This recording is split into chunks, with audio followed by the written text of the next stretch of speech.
Hello and welcome to the next episode of Church Technology. And this week will be a fairly short week because I've actually been very busy since our last show last Monday. And just a reminder that we do record this show live every Monday night at 7 p.m. And you can watch all the previous shows by going to the tech-zen.tv website. Or if you're on YouTube and you want to subscribe via YouTube, we definitely can do that too. It's youtube.com/TechZenTV. All of our shows are out there at TechZenTV. And if you want to connect with us on Facebook, it's facebook.com/TechZenTV. Go out there and click the like button. We definitely appreciate that. And you can get some updates from there as well. And if you want to come and chat with us live, it's 7 p.m. every Monday night at tech-zen.tv/live. And that is 7 p.m. Eastern Time. That would be, what is that, UTC? 11 p.m., I think, UTC, 11 or 12 a.m. maybe. And that is 4 p.m. on the West Coast. All right. Like I said, this week's been kind of busy for me. Lots of things kind of up in the air and going on. But as I mentioned before, I do some consulting with churches, and I want to talk about some of the things that I've been doing this week and talk about soundboards. So my background has been in sound for a long, long time, since the early 90s. And I do a lot of that, actually, and I really enjoy doing that. But a lot of churches that are just getting in as they grow or they start doing more non-traditional type of music, they tend to have a need for larger soundboards because you bring in a band or a drum kit and a guitarist, and as that contemporary music style grows, you tend to need more inputs. So this week I've been dealing with trying to explain to people the difference between an analog and a digital. And besides the fact that analogs are typically cheaper, although that's not always the case now, there are a bunch of other differences besides cost. So there's always cost issues when it comes to a church because, it's donations and you got to use the money wisely from parishioners, all that stuff. So I understand that. But what I want to try to get across is that now's the time to start looking past analog into the digital realm. And I'm going to give you a couple of different brands of boards and some of the pros and cons, things to look out for, and some of the pitfalls of going digital as well. So typically in most churches, the staff that runs the audio is volunteer. And because of that, you don't want things to be overly complicated because that's typically not what they do for a daily job. Sometimes you get lucky and you get somebody in your church that knows what a soundboard is and really can get around on the soundboard, at least isn't afraid to touch it with something with all these knobs and lights and buttons and screens or whatever. But sometimes you get people that are completely out of their element and are very confused by everything. So here's the thing with analog. It's very straightforward. After you explain to somebody that one row with all the knobs on it is exactly the same as all the other rows, all you got to do is what one row does, you know what they all do. So they're still training about routing. So if you're doing something with an aux send of some kind, you got to explain that just another output that you can adjust the volume. You got to teach people how to EQ. And actually, I'm going to put a link in the show notes to a place that I've been playing with that somebody sent me a link to that teaches you how to listen to figure out what frequencies are or what they sound like, and what so you can hear a 2K frequency versus a 500 hertz frequency. But train your ear to learn how those signals or the sounds sound like. I'm going to put a link to that in the show notes. It's actually a very good resource. But most people come in and they don't understand. They don't know where to find that frequency that they're hearing. Something doesn't sound right. Sometimes they come in and they don't know how to mix a band so that they're not all on top of each other. Things like that. So you come into the analog world and it seems like ultimately it'd be simpler. However, people look at all those knobs. So if you're running, like, for example, we were running for a long time an ML5000, which is a 60 channel board, has 16 aux sends on it. And this is an analog board, a 4-band EQ, 3 of them sweepable. So, it was a really big board. People come in and they see, and I once counted and it was well over 1,000 knobs on the thing. And that scares people. So, going digital is scary from the fact there's less knobs, and it's harder to find things, but it's digital because there's lots of lights on it and things like that, and a little bit more confusing to get around. However, if you're just coming in to operate it, a digital board has some advantages, and we're going to talk about some of those advantages and some of the disadvantages as well as advantages to analog versus and disadvantages to analog. One of the biggest disadvantages to analog, especially if you have multiple people coming in to run the same system, is they're all going to run it differently. They're going to make a change, and the next person comes in behind them, and then it's going to be changed, and it's not going to be the same as last time they left, and they could potentially not be able to figure out where the issue is. Where with digital, you can set up a program that says it's recalled to this every Sunday. When you start, this is a process you go through. You go in and you recall it, and it comes back to a known state.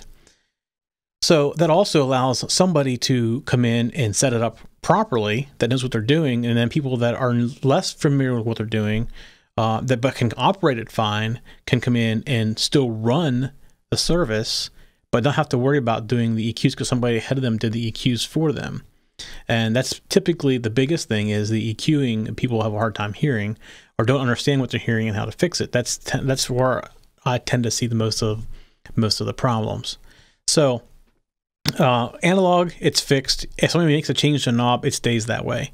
If you come in and you bring somebody in and gets it all set up and it's sounding awesome, and then one of the volunteers comes in or somebody else comes in and starts twisting the knobs, it'll never come back to the same way unless you took a picture of it and put everything back to exactly the way that it was, which is not a bad option. If you do have an analog board and somebody's coming and set it properly, do take pictures of it, because that's typically before digital. That's how most sound guys did it when they had multiple bands, especially, is they would EQ in and mix in a band, and then they would take pictures of it all. And then when they were changing out bands, they'd be going through knob by knob and putting it back. That definitely is except that now it's not Polaroid, it could be a cell phone or whatever.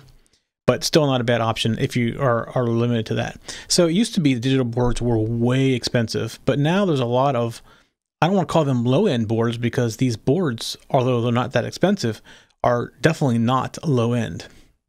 So we're going to talk about some of those here. But before I go too far, one of the other biggest differences between a digital and an analog board is the gain. In an analog board, you can typically clip and you don't get a lot of distortion. But on a digital board, when you go clipping or above, you get basically it's all ones. There is nothing above 0. When you go above 0, there is nothing. It's just noise. So there is no such thing as going above, like in the analog world. So you should probably mix things to a lower level so you're never hitting the clip. So, but one of the things in digital boards, most digital boards will have on each channel also compression and gating. So with an analog board, that's all outboard gear. So it's geared that's off to the side somewhere. It goes through an insert or some other method, and it basically is in line, but it requires you to have all this rack of other gear, and most people don't have that. So the reason I bring that up is you can use that to your advantage in the case where you want to mix on a lower level. So, excuse me, you gain that when you go to the digital world. So by going digital, you're gaining a lot of other advantages as far as control goes versus just a blank analog board. So you have to decide how many inputs are needed. Now, I'm referring to churches that typically have more than just a podium mic, maybe 1 or 2 handheld mics, maybe 2 choir mics, the piano, that's right there, what, 8. So you can get really small boards to do up to 8. But I'm thinking of churches that are at the point where they need to grow past that. Like you're starting to get into contemporary music, or maybe one of your services is contemporary music, and you now have added a drum kit. So I'll tell you, when I do drums, I typically have 12 to 13 channels on a drum kit. Now that's not probably normal for most churches, but we double or triple mic the snare, we double mic the kick drum. Every tom has something on it, 2 overhead mics and a hat. So add all that stuff up.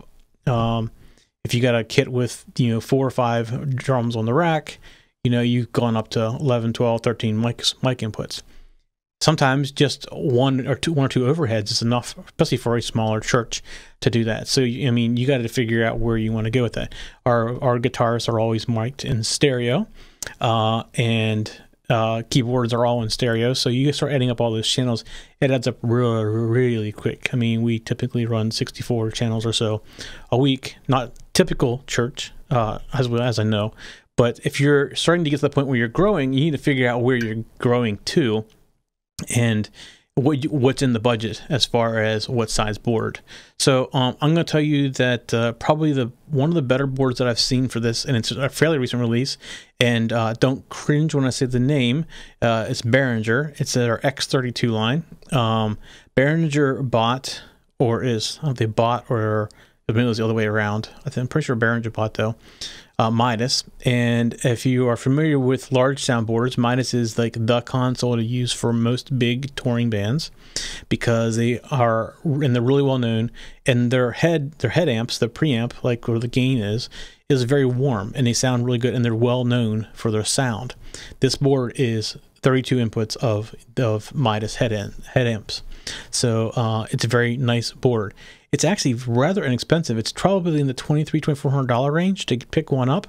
It's a 32 channel input board, and the thing is, every channel has all the features on it. It has gates and compression. It has 4-band EQ, plus it has a low cut adjustment on every channel. So you don't need to buy any external gear to do any of this stuff. It's all in this one box. Now, there's a bunch of other boards out there. There's iLive. There's Yamaha makes an 01V. It's an 01V96. That's only 16 channels natively, but can be expanded to 32. So there's a bunch of other digital boards, and these are all in like the couple $1,000 range, like $2,000, $2,300 in that range. There's also a PreSonus board, the Studio Live. However, I would be cautious about that board. It doesn't work the same way that most soundboards work. So if you bring in somebody who's familiar with a soundboard, they are going to be a little confused by it at first, because it doesn't work exactly like most soundboards do. It works great. It's a great board. However, it's just a little different. So if you're trying to bring somebody in who kind of knows a little bit about this, you want to stick something probably outside of the PreSonus. Not that it's a bad board. It's a good company. It's a good board. It sounds good. It just functions in a little bit different format than what most people are used to. It's very confusing if you bring somebody in from the outside who hasn't used one before to get used to it. But so we're talking $2,000. We're talking about some of these soundboards that are analog are $1,200, but you get so much more with a digital board. Plus, I can't speak for all these boards, but I know some of them, particularly the X32, allows you to record the whole board. Every channel, you have 32 channels via FireWire into a laptop or a computer, and you can play it back to train people. So what you do is you record one of your services, and then when you bring somebody in to train them, you basically play it back through the board, and it sounds just like the band or whoever is still there, and you can train people. So people you're trying to train, it's like they're doing it live with the real instruments and everything, and they can learn. So there's some really cool things you can do with that kind of stuff too. So there's a lot of things going forward. So I'm basically trying to say is, at this point, you want to look past the analog world and go into digital. The cost of going digital is not much more, if more at all. And if you consider the fact that if you had to buy the analog board and you had to do inserts for everything for gates and compression, then it's a much cheaper to go to the digital board. There's a lot less knobs on digital board, and most digital boards will all let you save scenes and settings. So like you can save a particular layout, and then you can also save each individual singer or instrument in a library. So if you change people in and out a lot, like we do, one player comes in this week, you go to the channel that they're on, and you go into the library and you say that's who it is this week, and it brings back the EQs and the gates and compressors and everything as they had set up before, which allows somebody to go in and make all the pre-setup done, and then a volunteer can come in and just go down the line and say that's who this is today, that's who this is today, and they load up everything, and then they got a really close mix starting out to get a lot more accurate. It makes everything a lot more consistent in the long run. It's much easier than going and looking at pictures and turning knobs and all that stuff to get it back correct. Now, some boards, depending on which board it is, allow you to protect that as well. Some boards allow you to save it off. The X32 in particular, which I use a lot, allows you to save all that to a thumb drive. So the person who's in charge of the ministry would back it up after it's set up, and would just keep the thumb drive with them. And if anything ever happened, like somebody overwrote it for any reason, they just bring the thumb drive back in and it comes right back up again. It's a great way of doing it. Plus, if a board would ever die, you can just get the new board in and put the thumb drive in, and bam, you're back up and running in no time at all. So it's very, very nice.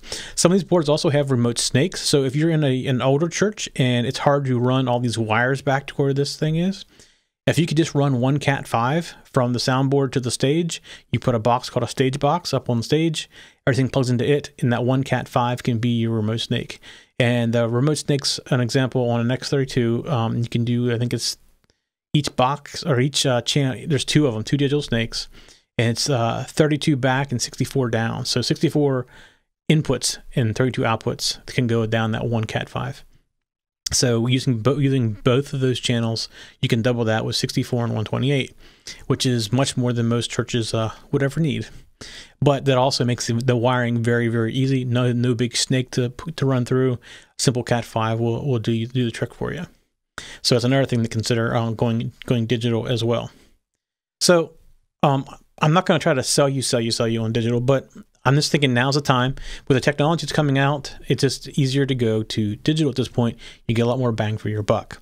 So this week I've been trying to explain all this to some people, and they understand. It just took a little bit to. They're not technology people, which is very, very typical in most churches. So that's where they call in people like us to come in and try to explain it to them and try to put it in terms of money and bang for the buck, as well as usability and trainability. Because the particular people work with this week, they do have somebody who can run the sound, but they have to be like kind of set up for them, and that's that's what we'll do for them. But I was brought up a great question of why should I go digital if the analog boards are cheaper this week, and that's when to kind of try to cover that. So I didn't really have much else prepared for this week. However, I do have something I'm going to plan for next week. I have another show, and it's called New Media Tech. And a little while ago, I did an episode on microphones. So this is another thing I was going over today about different types of microphones and what's best for using where and things like that. So what I want to do is next week I'm going to do a show, but I'm going to also insert the microphone segment from that previous show into this show. There's no reason for me to re-record it again because it was good the way that it was, where I go over different types of microphones, a little bit of a more focus probably on broadcast, but the polar patterns and all that stuff are the same, and you'll get a good understanding of the different types of microphones and where they can be used as well.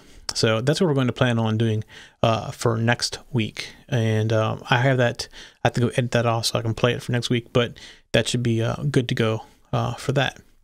And any other questions you have about you want us to cover, any subject you want us to cover, please let us know. Just send email to churchtechnology@tech-zen.tv, and we'll be sure to cover it. Any questions or whatever. Again, we do this show live every week on Monday nights at 7 p.m. We'd love for you to come and chat. But if you can't, just send us an email, and we'll make sure we include it in the show.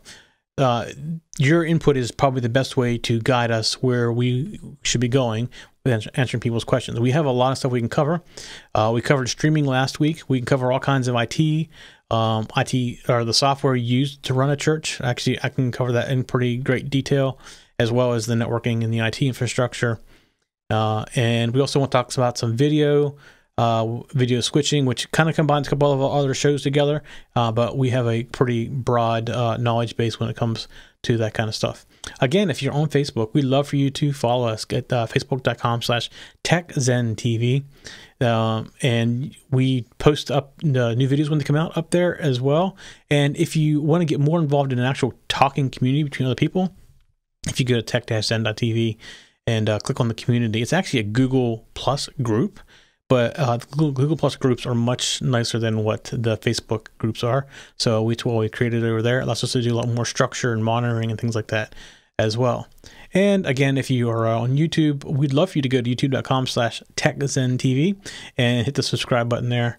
It just helps us keep track of how many people are actually watching. And we do have that channel separated out into what's called a playlist. And you can watch just the shows you're interested in. So if this is the only show you watch of ours, you can go out there and click on and subscribe to that particular playlist. And if you're downloading us via podcast, like iTunes or Dogcatcher or any of the other podcast directories where we're located, we definitely would appreciate if you go out and give us a rating, because that definitely helps us get the word out a little more. And this is a show we want to get the word out as much as we can, because we want to help churches to grow. And I think technology good or bad, is playing a big role, especially with getting people that are seeking.